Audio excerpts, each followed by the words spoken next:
Morning, everyone. Welcome to Gulfstream. Today, Ron Nicoletti along with Ashley Mayu. And we have a fast main track, all-weather Tapiti. Yeah, you get a view of both our surfaces. They are, it looks like they're just working on watering the main track right now. Yeah, they don't look too much different. Obviously, the Tapita being a little bit lighter, but it's Friday, so good racing here. 9 races on the card, and since it's Friday, Stronach 5 as well. Stronach 5 a little later on, and a cool $500,000 in the Rainbow Six. That kicks off in race number 4. So fast main track, you saw them working on it. It's a really nice day in South Florida. So a little breeze. It should be perfect for racing. So let's get right into the Friday card. The first race will be on the Tapita, and it's about 5 furlongs, and these are maiden 2-year-olds, 25,000. I like this race this afternoon, and I know you have a ticket that you put together. An interesting pick 5 for me. I single in the last. I'll be hoping I can survive this. 3 deep in all the other legs. You mentioned an interesting way to start the card.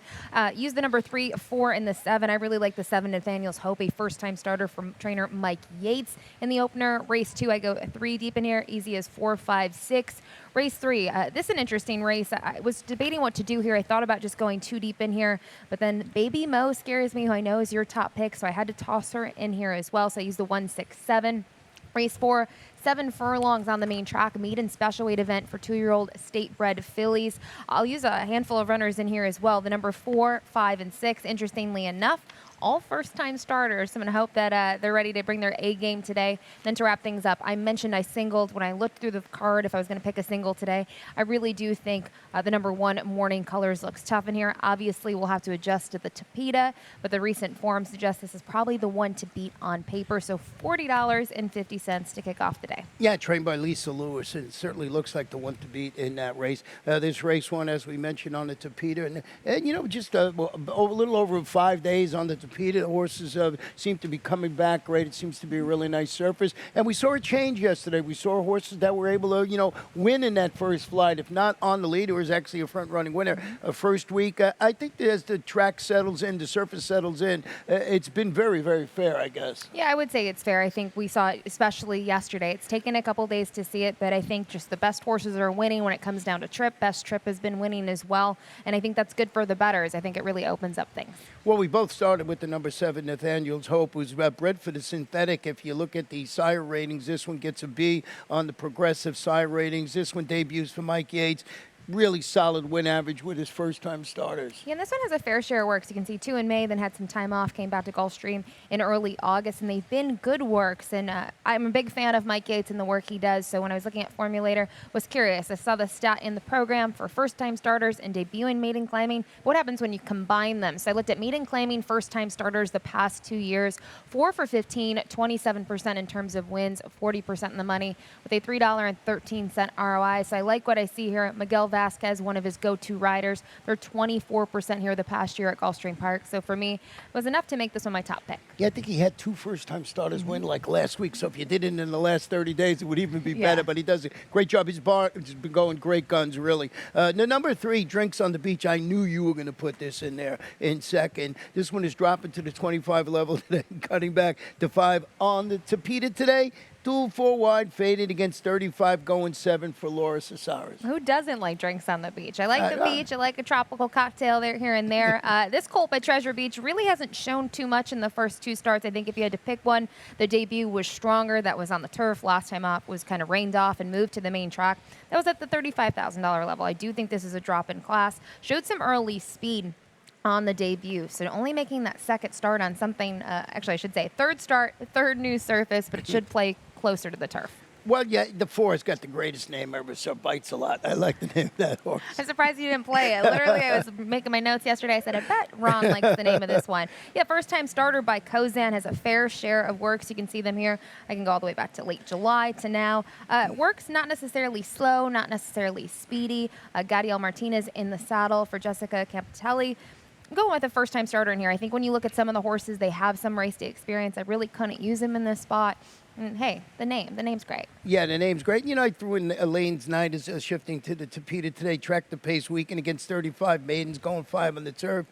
Just a horse that maybe can wake up a little bit more on the Tapeta surface this afternoon. Let's flip the page. We'll go to race 2. We're on a fast main track this afternoon. And once again, not a lot of scratches on the card. We'll give them, but Pete Aiello will be up a little while to update you on all the stuff you need to have a good day here, a winning day, I hope. This is the first of 2 pick 4s, 6 furlongs, maiden claiming 2-year-olds, 12-5. We'll start with your horse, number 4, David's Cupid is wheeling back. Shook off a bumping incident to start to duel with the Voice of Now and finish second, actually, in front of that horse. Yeah, they're exiting that same race on September 24th. I mean, we flip-flop here. I think you can really go either way. It just happened to be in that race. Po' Boy was much the best, and these were the horses that were in second and third. This one kind of nosed out, Voice of Now, but good performance on debut. Barn has very limited number of maiden second time out. They're 1 for 2, I can see her in the sampling.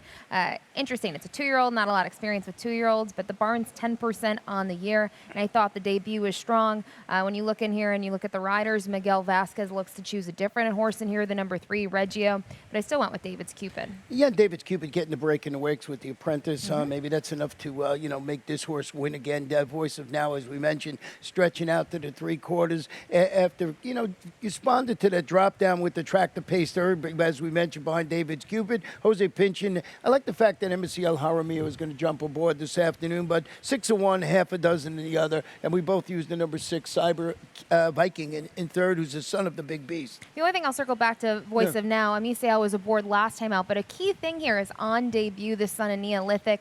The winner was Adventure Seeker. Second was Venezuelan Triumph, who came back to win next time out. Who was third? Po' Boy. So that's the winner of that most recent race. So maybe something to key in on. You mentioned the first-time starter, the number 6, Cyber Viking. It's the Jorge Delgado barn. Always one to watch here with firsters 17%, but when they debut at the maiden claiming, we bumped that up 25%.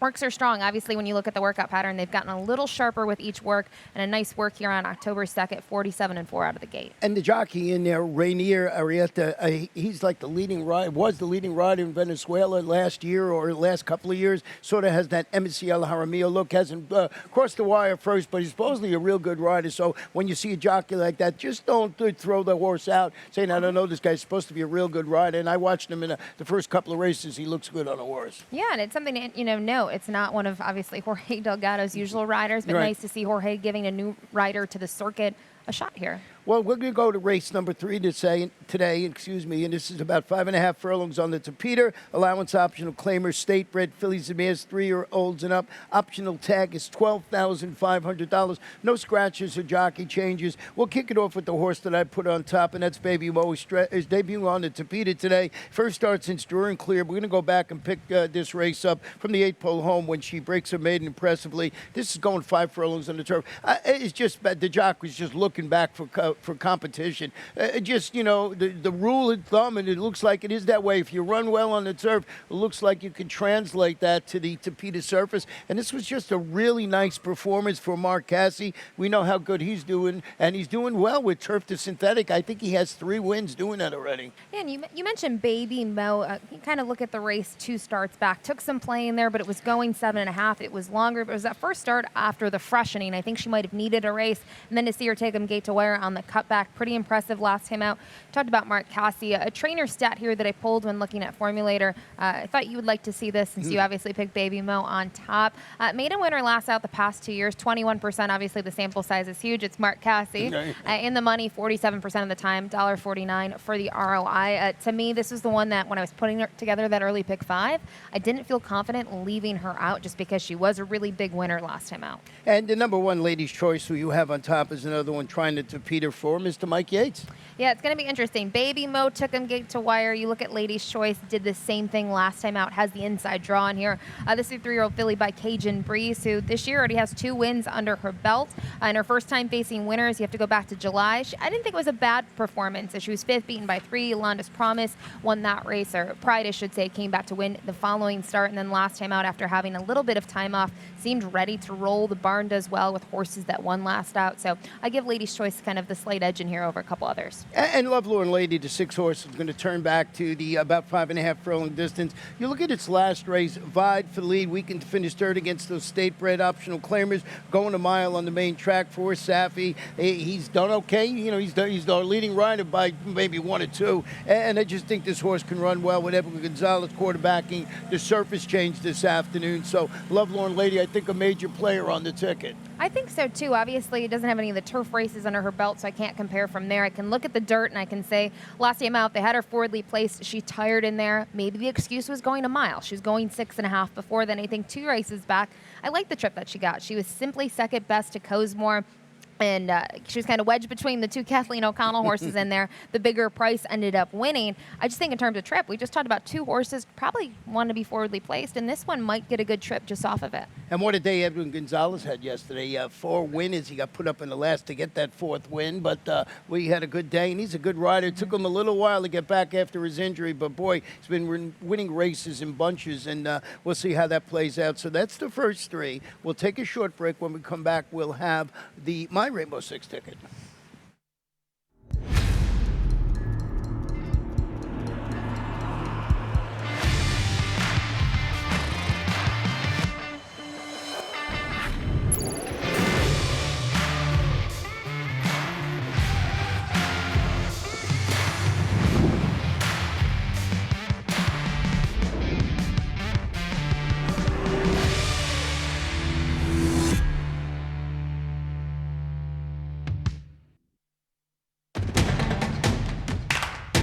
And they're off.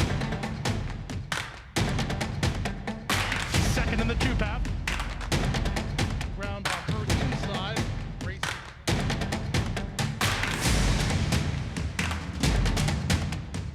A quarter of a mile to go, and he's 6 yards out.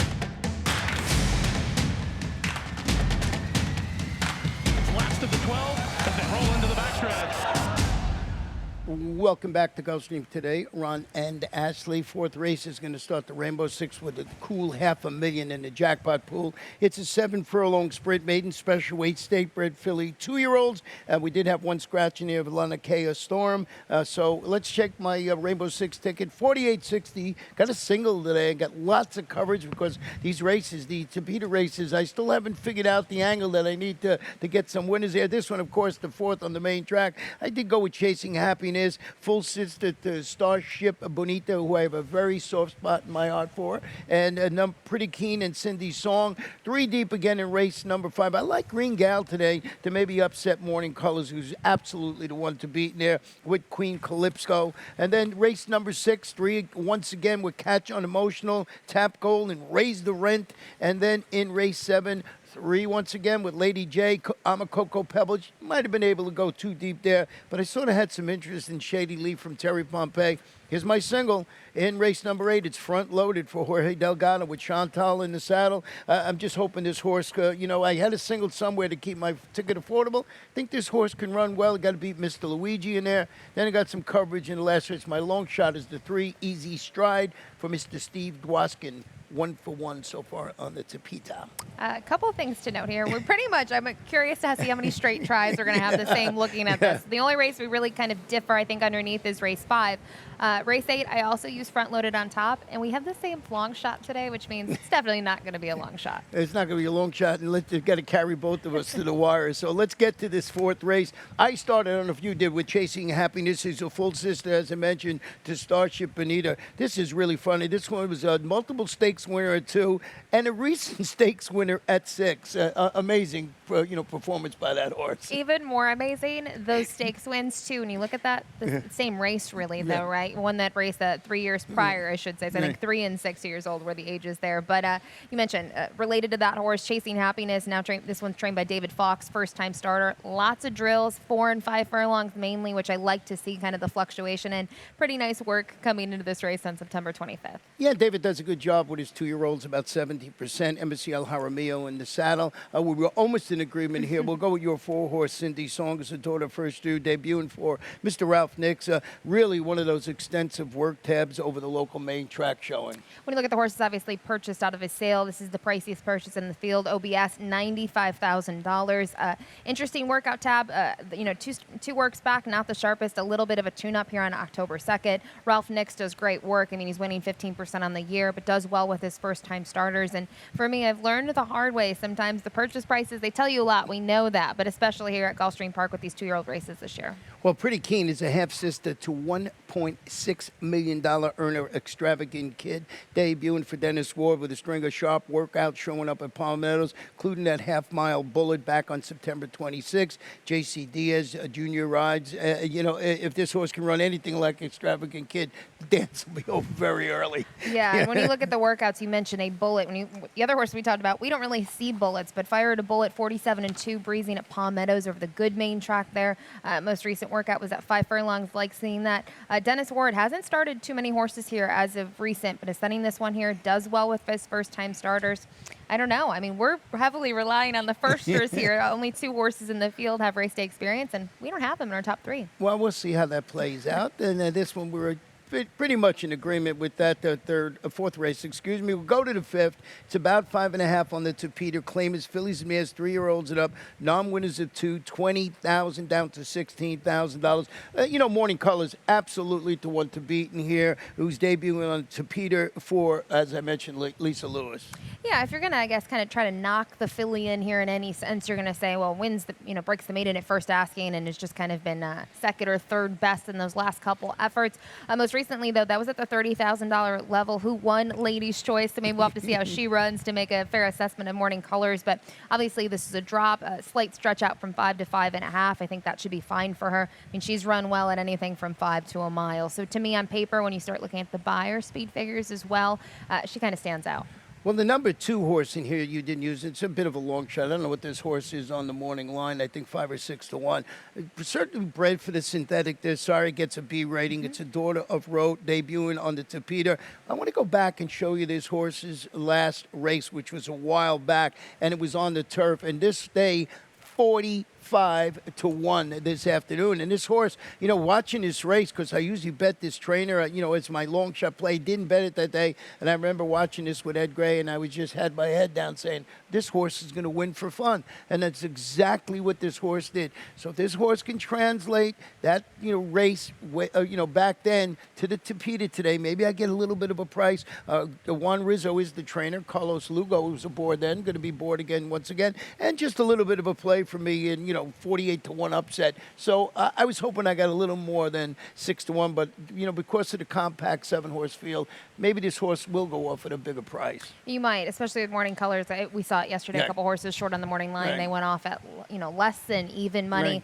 Green Gal, you show the performance. I think that's the race, obviously, to Keon. Certainly stepped up on the drop, going slightly longer, and it was just a change of tactics. This horse didn't want to get in the gate on debut, broke last, stayed last, and last time out was obviously engaged in the race early. My only knock would be that was back in April. We haven't seen this one since April. A lot of these horses, they've been kind of racing at least in the last month or two, so the layoff was a concern for me. Yeah, hoping to get that little bit of a price, like I said, probably the logical second choice in here is Queen Calypso, who's dropping to the 20 level today after returning from the layoff to finish that, troubled 5th, just steadied a little bit at the 3-8 pole. Actually went back and looked at it. Wasn't enough for me to show the replay here. That was behind Morning Colors, Joe Cantonese, Luca Panici in the irons. Horse really never had a clean trip running throughout, and I thought maybe with a little cleaner trip would have been closer, but I think Morning Colors would have still had this one number. Yeah, and when you look at Queen Calypso, I think the concern with her, it's a little different. At least Morning Color, since breaking the maiden, has had really good recent performances. Queen Calypso, not so much. I think the best recent effort,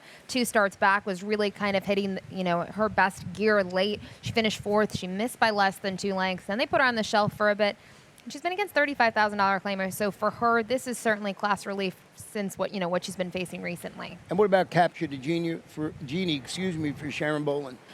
Sharon Boland, I've caught on some prices in terms of the exotics. This one has obviously performed well kind of at the 5 furlong distance in the past. Last time out, finished 4th, beaten by 4 lengths behind Piper, who I think is a pretty nice horse at the 12.5 level. Obviously, this is a step up, and this is probably the spot that they could find. But you go back 3-4 races ago at 5 furlongs. The performances were good, getting a new rider today.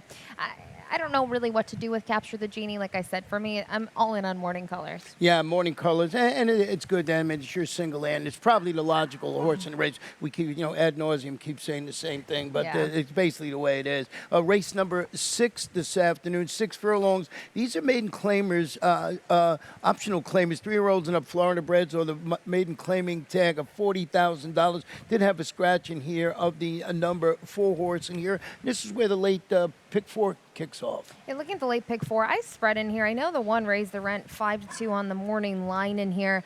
I had some reservations about the long layoff. I used raise the rent, though. I used the 3 jump back Jack and the 5 tap gold.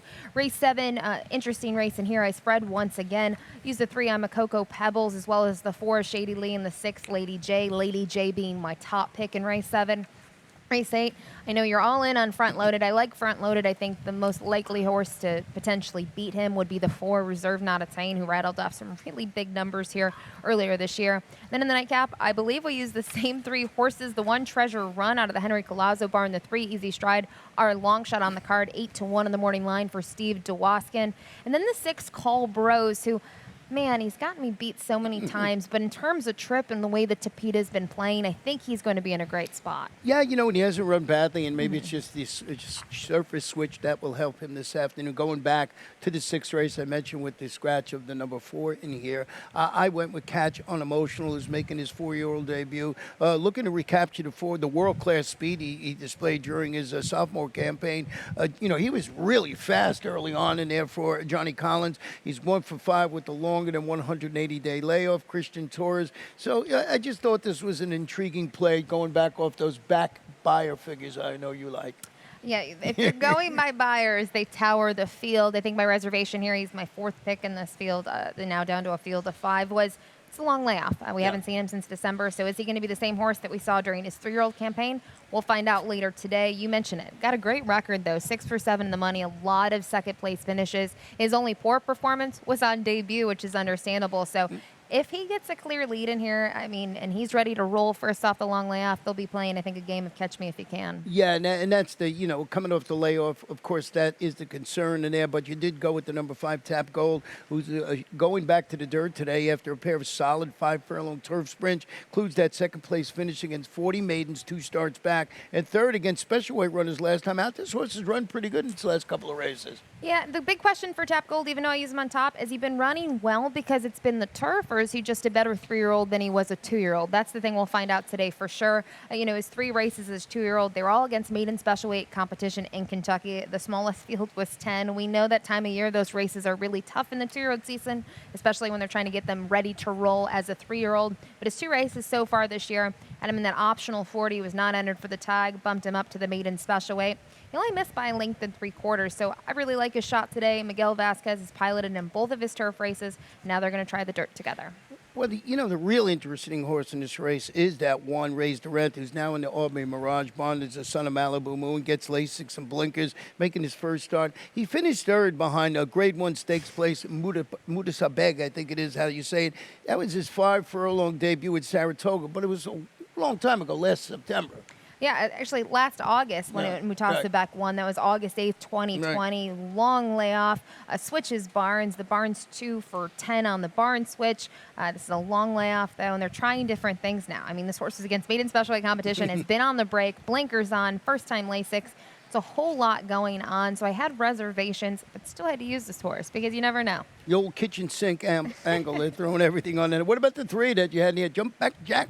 He's another one. The last 2 races on the turf, I want to say, especially that most recent effort, he was part of that pace scenario. He finished 3rd. Who was second? Tap Gold, we already talked about. And in a lotto, the winner came back to win next time out. Again, I know they're turf races, but what do you do with these dirt races? To me, you throw out the ones at Gulfstream Park West. They were all rained off, and he was early on in his career. You look at those last 2 times he was on the dirt. I know it was at Tampa for $25,000 and $20,000 in terms of the maiden claiming, but he lost each race by a length or less, finishing second. So I thought he was sneaky getting back on the dirt. Well, let's go to race number 7 this afternoon. And this one is about a mile and 70 yards on the Peter, claiming fillies, 3-year-olds. Fillies and mares, 4-year-olds and up, non-winners of 3 in life. Excuse me, we both have number 6, Lady J, on top of my ticket. And you know what I like about this horse? A versatile daughter of big drama, debuting on the Peter after following a maiden victory on the turf. With a score against those 12-5 claimers going a mile on the sealed sloppy track. We're going to go back and show you this horse's race when she splashes home in the slop last time out to win it by 7-1. I just thought I like that versatility. So if she can handle slop, handle grass, why not Tavita? Well, you look at that slop. To me, you can't even tell if it's slop or they're running on water, right? You can just see this. The track is really saturated at this point. She was a price in that race, and it's interesting. When you see a lot of these races come from the turf onto the main track, you get a lot of horses scratched. It was still a field of 10. She did it pretty nicely. It was her first time facing winners, her first time since her debut on the slop. She hasn't done anything wrong in her last 2, so I have a lot of confidence in her. Obviously, the surface, okay, it's a change, but she ran well on the turf. Yeah, David Forks just does an excellent job. He's 1 for 3, very small sampling on the Peter thus far. Sammy Camacho in the saddle today. You did use the number 4 horse in second, and that is Shady Lee, who drops and gets blinkers today. She's going to get blinkers, lowest tag in her career. Obviously, when she broke her maiden for $75,000 a while back, that was 2 years ago. Had high hopes for her. It hasn't panned out, but her races here at Gulfstream Park, actually, when you look at her races, she's had a good race on the dirt. She's had a couple good efforts on the turf. It's just so far since that break, the waters have been too deep. So I like her on the class drop alone. Everybody seems to like number 3, Emma Coco Pebbles. They keep claiming this horse over the last, and now in the Bobby DeBona bond. I wonder if it has to do with the cereal Cocoa Pebbles. Yeah, this is one they keep on claiming. Obviously, a hard-knocking 3-year-old.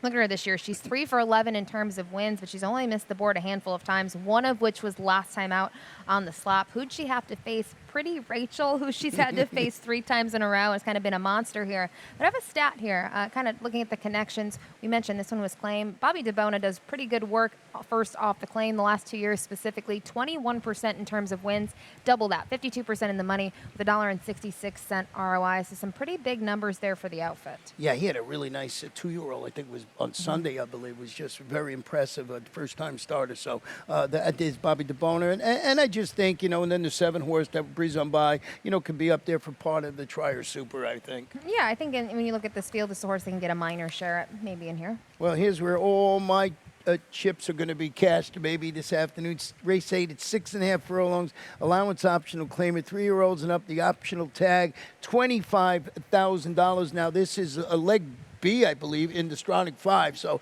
got the Stronach 5 a little later on. We'll be talking about that in the lightning round. But here's who I singled in my ticket, and it's front-loaded. I'm going to pick up its last race from the 316 pole home when front-loaded just loses a duel to, I think, Cajun Brother in this race. It was just a great race. And I just thought they ding-donged it right to the wire. Yeah, I was personally happy with the outcome. I had some money on Cajun Brother in there, but a huge performance. I mean, this is a really close photo in the end, and just Cajun Brother is able to get by him in the final stages.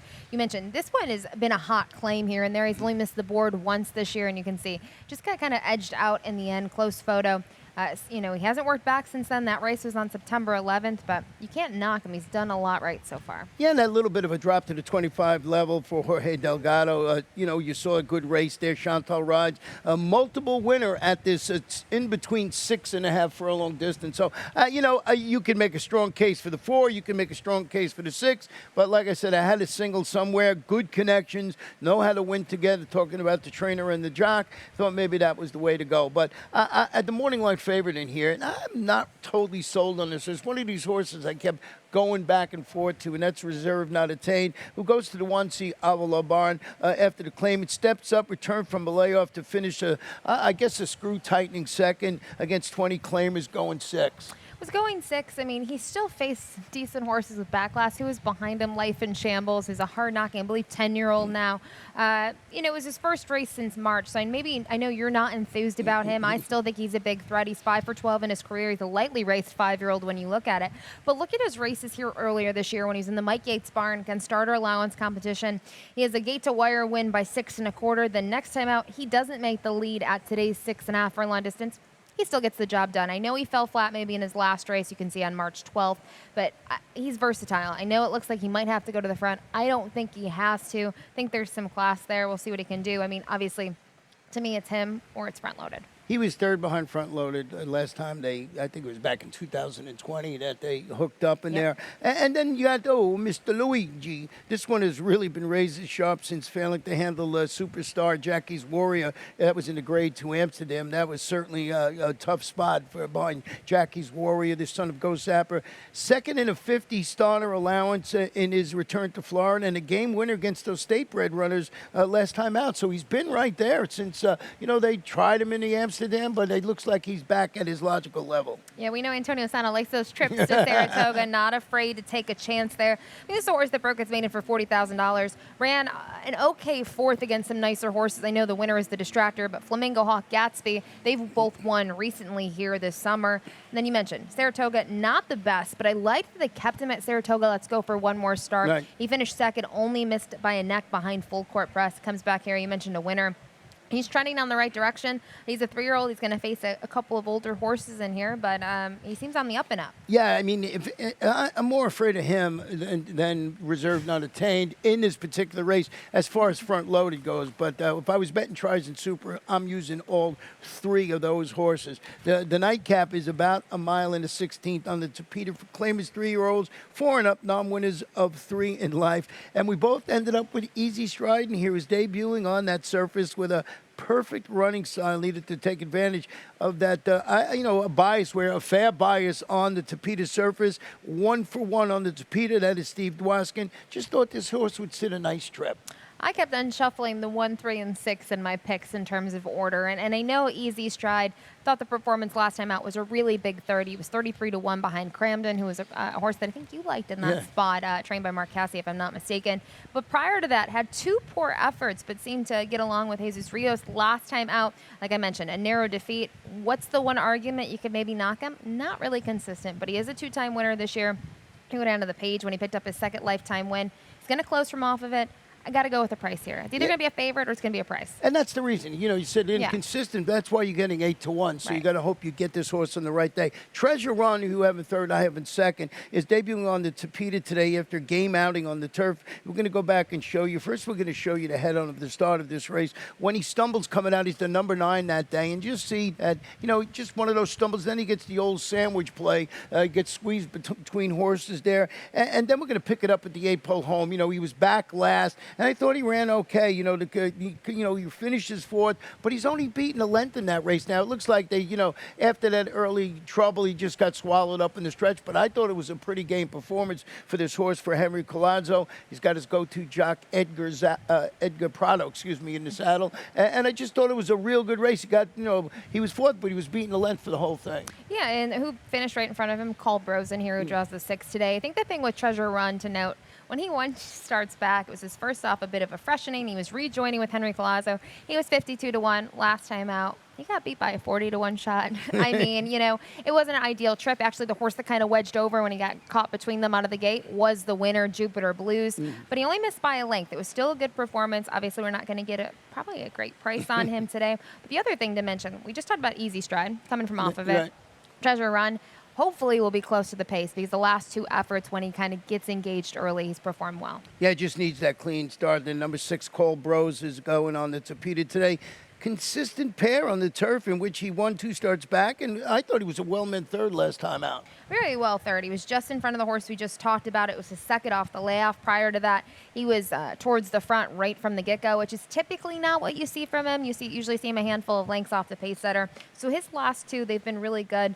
It seems like Joe Orsino's kind of got him figured out since giving him a couple of months off, and we'll see if he can kind of step up just a bit to get the win. I'm going to be curious to see what price we get on our horse in the last race. I hope it's 8-1, but probably not.